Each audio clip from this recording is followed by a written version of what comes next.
It's a Dota Weekly Show! Yay! Disclaimer, this video may contain errors in the information that it presents, and the facts may not be 100% accurate.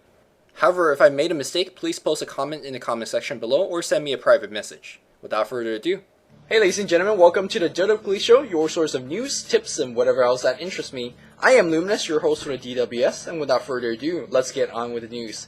So between this DWS and the previous one, we had 5 more international invites in the following order: CLG, EG, Zenith, Deer, and LGD. Is that correct order? That's correct order, yeah. Alright, so a couple of things about these invites. And let's look at the stability or the roster instability, if you will, of these teams. CLG Loda has left CLG to join Zenith. Both the teams are invited. EG had huge roster upheaval a while back, and to be honest, they haven't been doing too decently until, again, recently, where they've been practicing and playing a lot more. Still invited. They had a huge roster change where they cut 3 guys, or 3 guys left, I guess, and then brought in 3 more guys, removed 3 guys, and then brought in 3 more, still invited. And then you have LGD, who's been, together for months and ages, have been invited as well. So, as dumb as this might sound, as obvious as it might sound, Valve wants to have a good tournament. They want to invite the 16 best teams in the world, and I think what they're using before, like, oh, we want stable teams, we'll only invite stable teams, is basically what they're saying, we want to invite the best teams, and one of the best way to gauge teams that are good is stability. I mean, look at Na'Vi, look at, can I say Astro Legend? Yeah, look at them, they're a really good team. Look at the teams that have been invited so far. The first team that are considered Orange, Complexity that's been invited, the Chinese teams, they've been together relatively for a long time, and they're the first one that get the invite. These coming slots are the teams that haven't been stable for a long time, but really show good potential of winning the tournament because of the names. Look at well, Zenith took number 3 in the last year, but look at the names on the team. They have Loda, they have Hi, really good players. Look at CLG, look at EG. The names on these rosters are just simply big, and perhaps because of that, Valve thinks they could win the tournament. Again, they want to have a really good competitive tournament where all the 16 teams are ready to put on a good show. And I'm sure Valve is also using the tournament as a marketing platform to promote Dota 2 to different regions and whatnot. So right now we are 12 slots in that have been sending out. 2 more invite slots are left, and I'm really curious of who's gonna get the invite. And then of course there's 2 last wildcard slots. 12 plus 2, yeah, making sure the math is actually good. So in any case, a lot of people have been thinking, okay, MTW is gonna get the invite, MouseSport is gonna get the invite, but I'm personally not so sure. So let's talk about MTW first of all.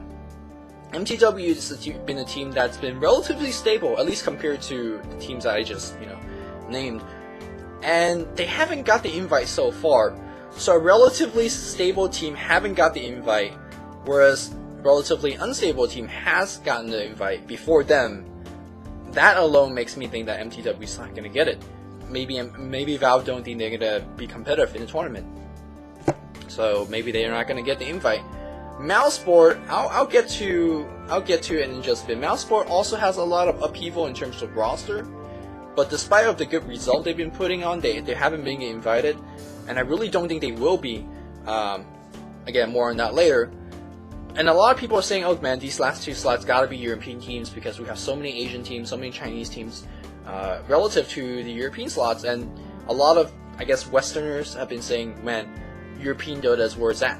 And I don't know if I agree or disagree, but I think that's up for more personal opinions. Excuse me. But I mean, we gotta look across the seas and say MUFC is decent. I mean, they're not that great, but they're decent. What about a Philippine team? I mean, again, I talked about how Valve is using International 2 as a marketing platform, and if you guys don't know, Dota in Philippines is like a national pastime. Like, they live, breathe, and drink and eat Dota, and it's crazy over there. And to actually think that there isn't a Pinoy team in the international number 2 can be somewhat shocking. Now, obviously, I'm not really following the scene over there, but I don't think there's a really top competitive Pinoy team. So I don't even know who they're going to invite. But again, it might be just a kind of a business move to invite. my team. No disrespect to any like Pinoy fans out there, but I don't think there's any good Pinoy teams, at least not from what I've seen. So yeah, I'm really curious where these two last slots are going, and if I find out, I'll let you guys know in the nearest DWS. But I'm not sure whether it's MTW. But speaking of MouseSport, I keep alluding to it.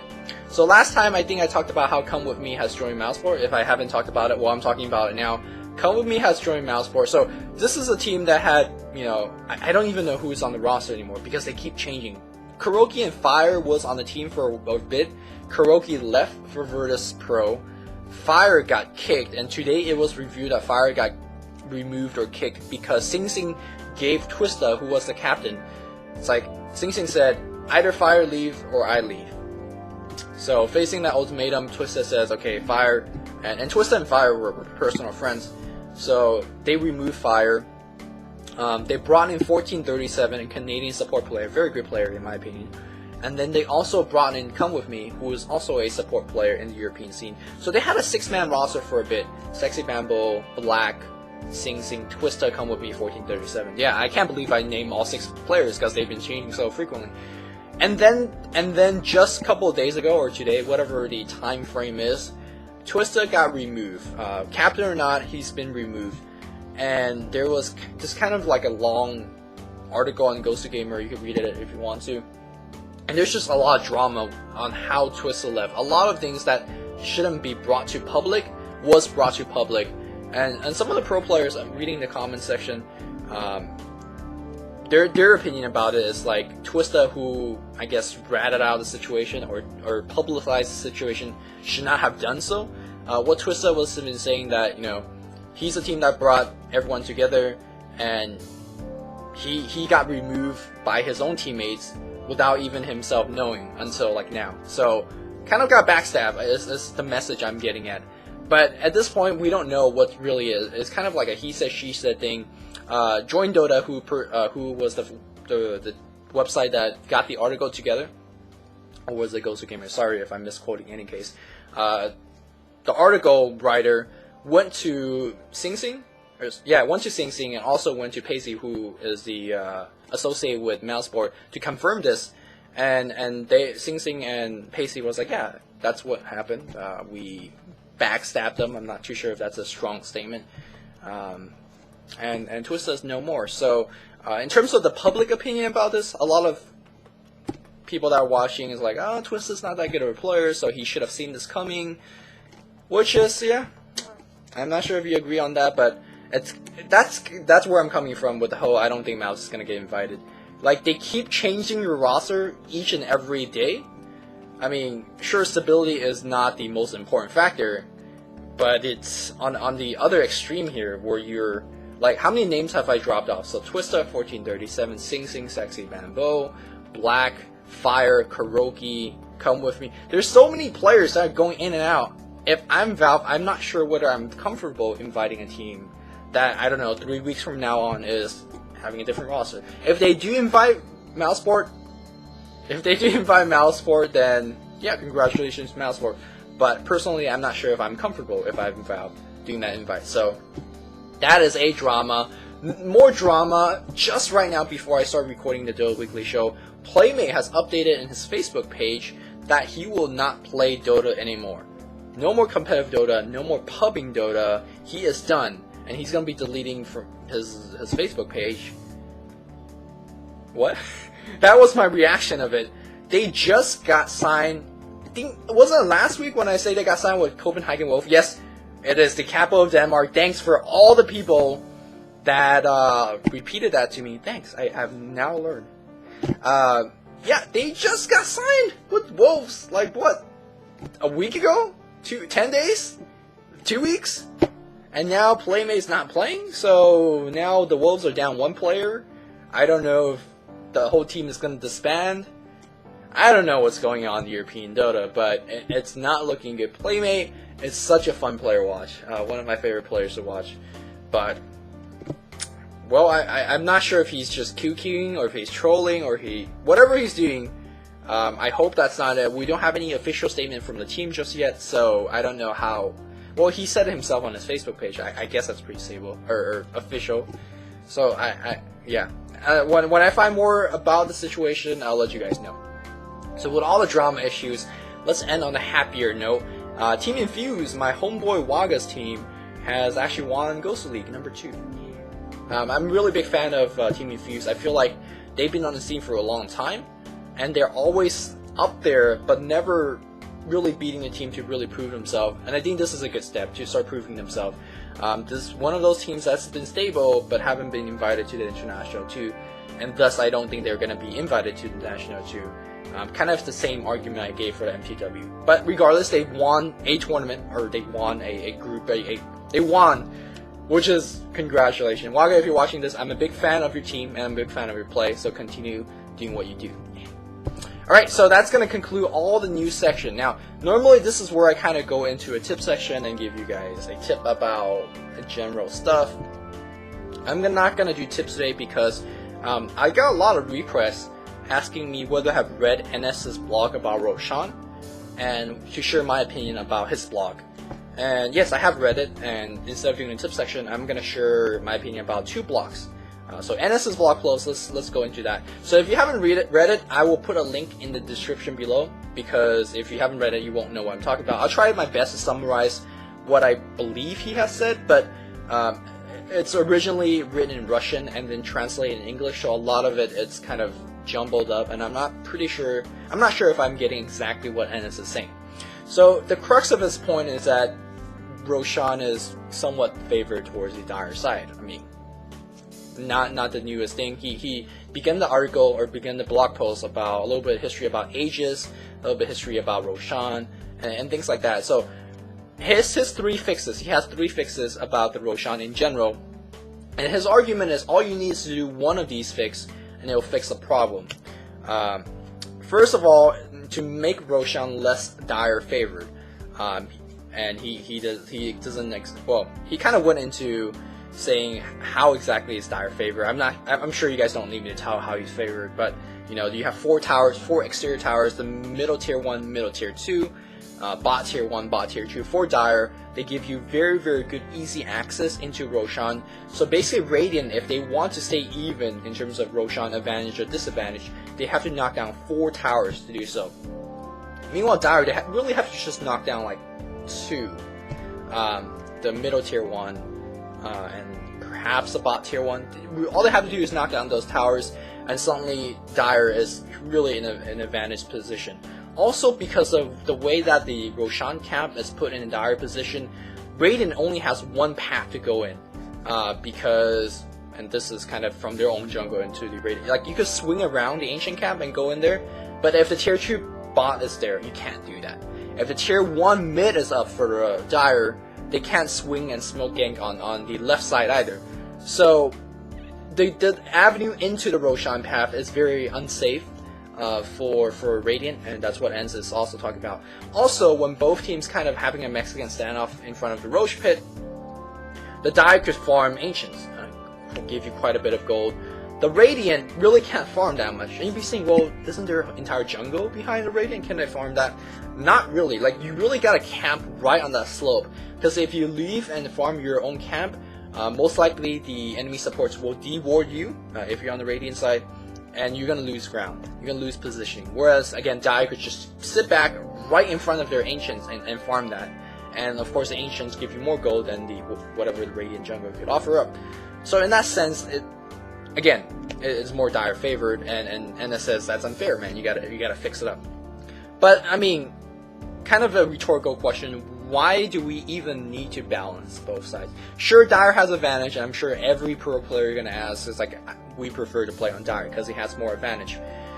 But, and I'm not too sure whether this is a good argument to make, but like even the most balanced game in the world is still imbalanced in my opinion. Like, I'm not even talking about StarCraft. Like StarCraft, they try their best to balance all 3 races, but you're gonna hear people saying Tyrant's Imba, you know, this unit is better than this. Like, let's just look about chess, which I think is one of the most balanced games in the world. Like, white moves first, even in chess.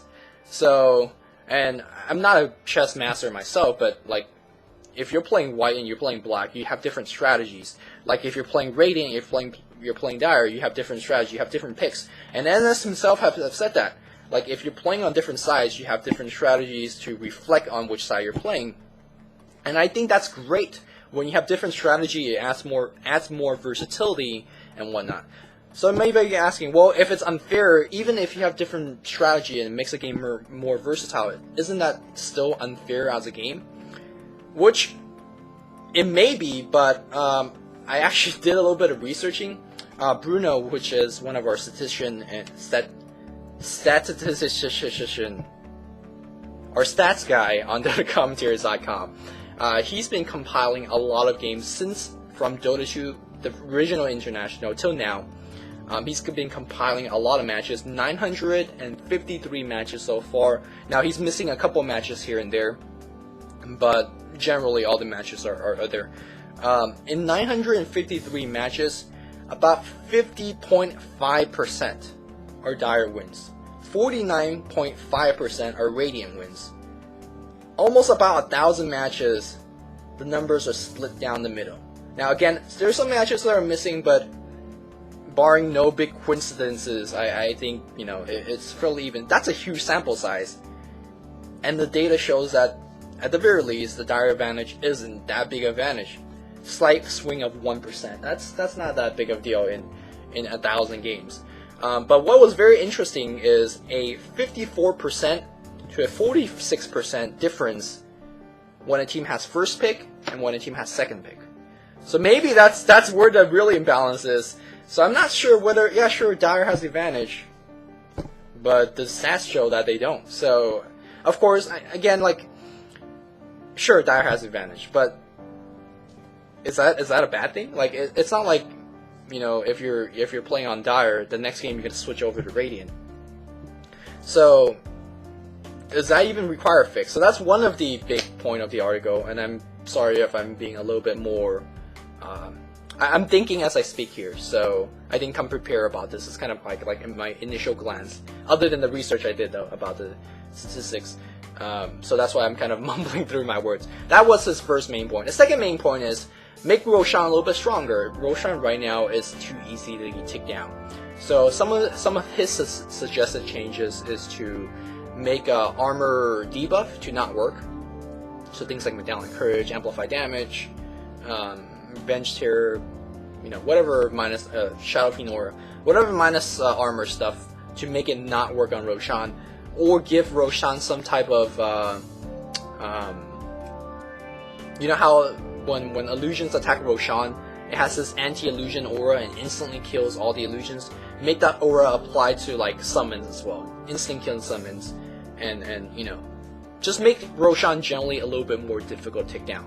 Which sounds like an okay fix, but I personally don't like the fix in the sense of it gives more edge to late game oriented heroes. It favors carries a little bit more.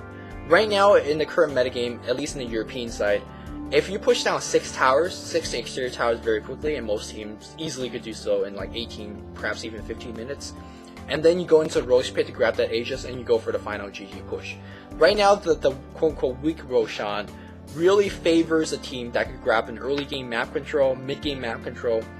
It rewards you in winning. I feel like if you make Roshan a little bit more difficult to take down, or a lot more difficult to take down, it rewards turtling. Whereas, yeah, you could lose all your 6, you know, early tier 2 towers. If they could never make it up your high ground, if you have a really good turtle team and they can exploit Roshan to give them more oomph on that last push, then I don't know. This is purely theory crafting, so I'm not sure. I'm not saying this is exactly what's going to happen, but I think that turtling is going to be even better because of a weaker Roshan. Like an early game pushing team cannot take down all tier 2 towers and take down that buffed up Roshan because it's so strong. And sure, you could lose all your early game tower. I'm gonna turtle to 50 minutes in, and then I'm gonna grab the Aegis because now I'm strong enough to take down Roshan, and then I'm gonna just go swing back and win. Like it will slow down game in my opinion. Right now, the quote-unquote the weak Roshan rewards early game for pushing, rewards them for taking the earlier Aegis, gives them the gold, gives them the Aegis, and again the extra oomph to push down the game. It rewards you for doing well, and it will let you win quicker. and it makes the game quicker, and I don't think that's a bad thing. So I don't think this is a good fix. Again, this is all theory crafting, so could be wrong. The last thing is he's saying that Aegis is imbalanced in the sense of sometimes you just can't kill heroes twice. Like, you just can't. They're too tank. He talked about old school Spectre, sorry.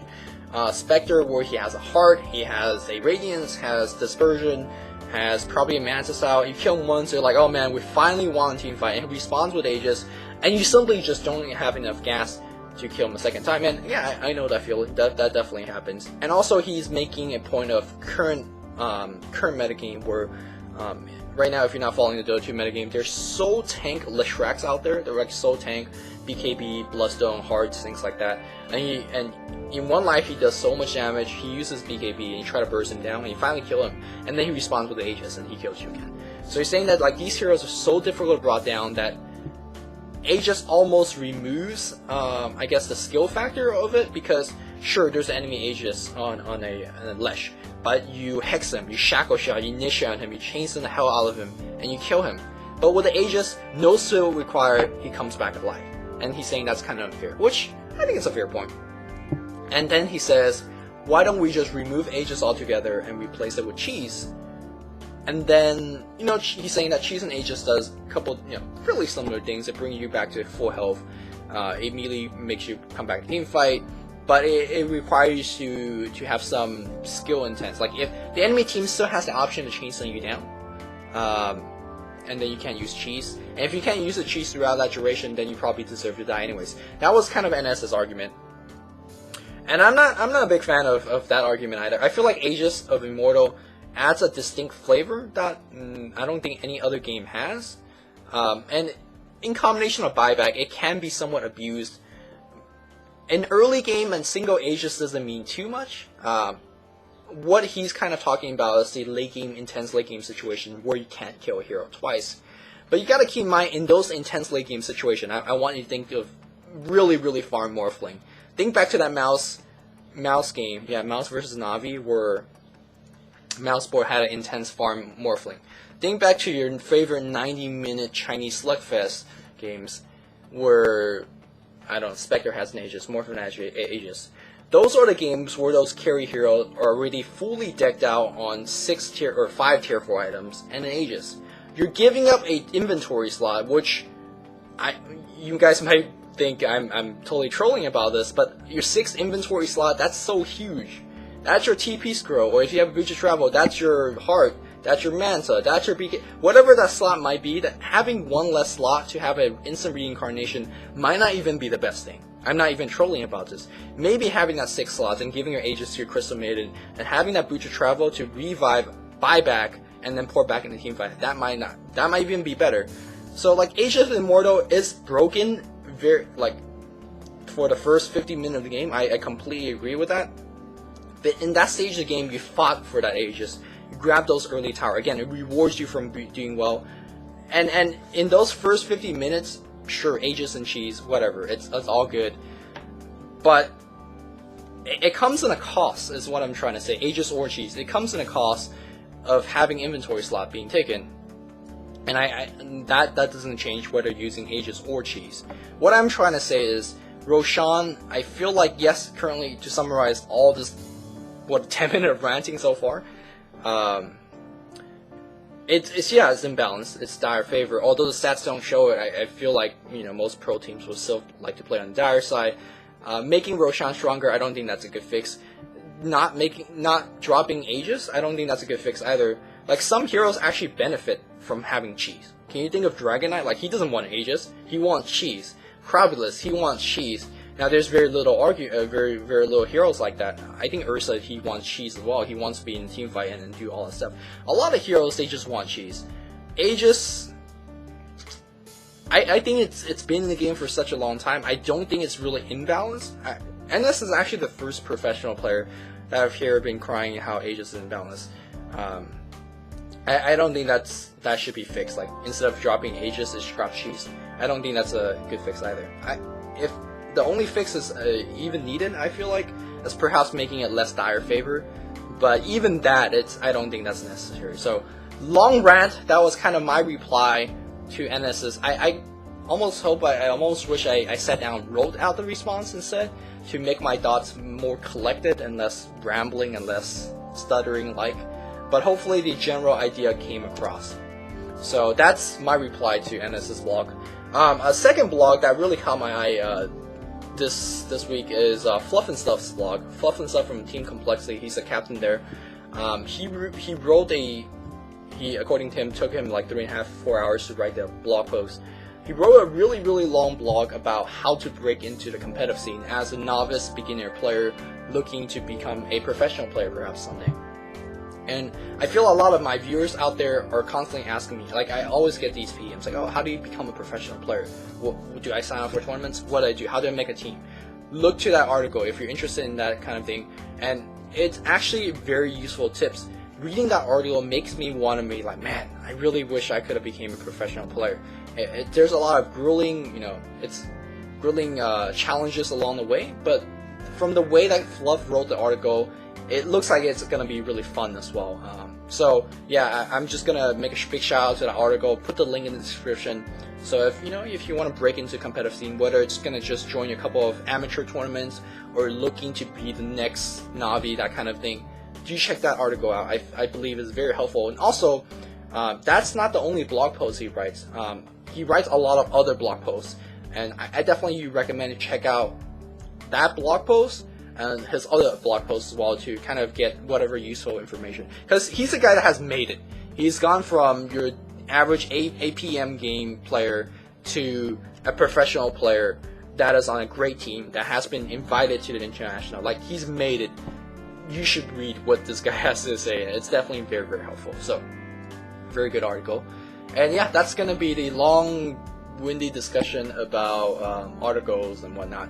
So let's move on to the interesting section, or what I think is the interesting section of the show, which is what's been catching my eye this week and whatnot. So first of all, I know a lot of you guys are still asking me about beta keys. Don't need to shoot me PMs about beta keys. I will shoot you PMs about the beta keys. Yes, in fact, when this Dota Weekly show is online, quickly check into your inbox and see if I have left you a message. Yeah, you don't need to do anything. I will just send you a PM. If you're subscribed to me, I will use my random number generator and find you and then send you PM. And yeah. Secondly, yeah, lately I've been playing a lot of Magic the Gathering. Now, if you guys don't know, back in high school, actually before high school, back in middle school, is that what you call it? Yeah, back in middle school, I played a lot of trading card games, TCG. Especially, I played Pokemon TCG back in the day. It was all the hype.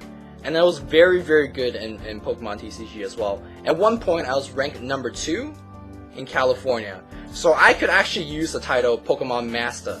Because, I mean, if you're ranked number 2 in a huge state like California, you're pretty damn good. And when I say you're pretty damn good, I'm pretty damn good. This is actually this is actually a trophy I won. This is one of my earlier tournaments, 11 to 14, which I think I was 13 at that point. Number 1 at 11 and 14. This is back in May 2003. Yeah, this maybe makes me feel very old. I stopped playing Pokemon TCG, I think, my first year in high school. Not that it's like I'm too cool for that, or I think my second and third year in high school. Not that because I'm too cool for that, but the game didn't attract me anymore. It was kind of simple in a sense. It was easy, and whatever. I actually enjoyed to play Magic the Gathering trading card game a lot more. I got into it in high school, but then I never really took off playing it full time. It's a very expensive card game. Like, geez, it's so expensive. And recently I got caught on playing Magic again. I don't have a lot of real life friends that do play Magic, so I can't share cards and play with them. And so I was like, you know what? Let me play online. There is an official program called Magic the Gathering Online that you could pay, but you could play, but you also have to pay for it, which again, I don't want to spend too much money playing a card game because I don't have money. So I was like, okay, let me find a couple of programs I could play for free, and there's definitely a lot out there. There's Apprentice, there's Magic Workstation, amongst a whole bunch of other, and then there's this one called Cockatrice. I haven't tried out all of them, and I can't say that this one I'm using is the best program, but that's just a program I play with, and I really enjoy it. So lately, a lot of times, like Nebula, who has been playing Magic for 10 years, a long time, he's been showing me the ropes. We've been drafting Cuba together a lot, and it's really fun. And it's always interesting. It's like, because the name of the program is called Cockatrice. So you know, and that's too many syllables, too difficult for me to say. So I'll be like, hey Nebula, you want to go cock? And it's like, yeah man, let's get it on. And we always get interesting stares from Mother. So yeah, I've been playing a lot of Magic TCG or MtG TCG. Very enjoyable experience, and honestly, that's why I haven't been casting all too much. Don't worry, I'll be casting more Dota games. And yes, I have gotten that replay, the 90-minute Chinese slugfest between eHome and LGD. I will be casting that, so if you're waiting for that game, it will come out eventually on my channel, so don't even worry about it. So yeah, been playing a lot of Magic TCG. I also have been reading a little bit of manga. Generally, I don't read manga because I'm not a big fan of manga. They take like 5 years to finish, and to be honest, I can't be bothered to sit there reading week after week after week for 5 years. I don't have that patience. I'm that kind of guy that if I'm interested in a novel, I'll sit down in an afternoon or perhaps 2 afternoons and finish it.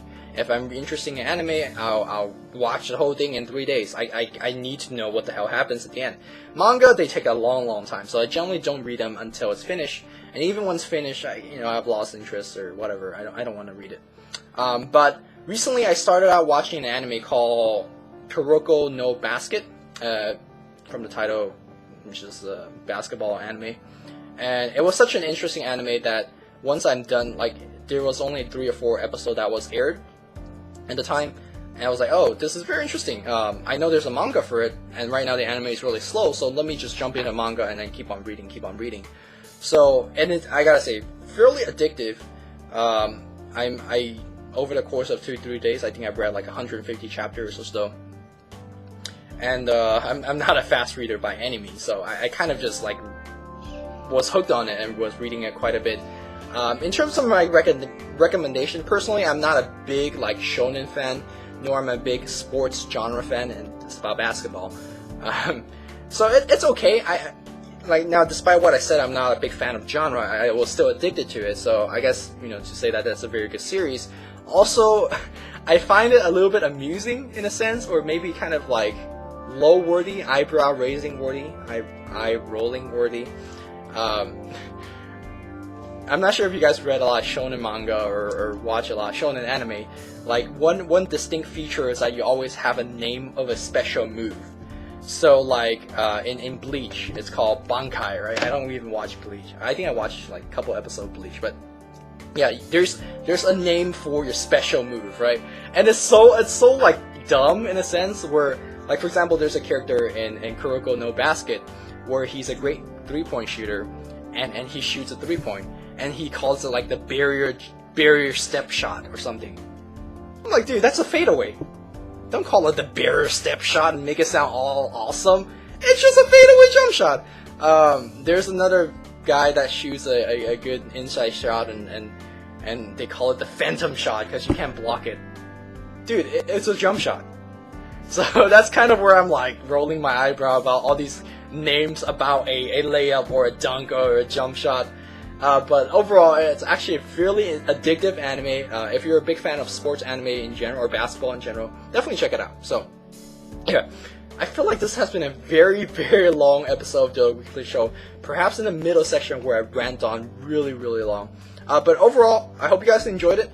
I'm not too sure whether I'm going to do more blog reply, or perhaps if I'm going to do a reply, I'll write distinct points about it to make me a little bit more prepared. But that was my kind of like first look at the situation. So let me know what you guys thought about that. Also, what do you think about the Mouz controversy, about how Twista kind of a backstab? Is that too strong of a word? About the teams that are invited. Who do you think are the 2 last invites? I'm actually very curious. Would it be a Pinoy team for business reasons? Would it be a Mouz Sports? Would it be MTW? Would it be MEFC? Let me know what you guys think. And of course, if you guys are playing Magic Online, let me know, or Magic in general. Or if you're watching Kuroko no Basket, or if you're reading it, let me know as well. That's it. Hope you guys enjoyed the show, and until next time, this is Luminous, signing off to you guys.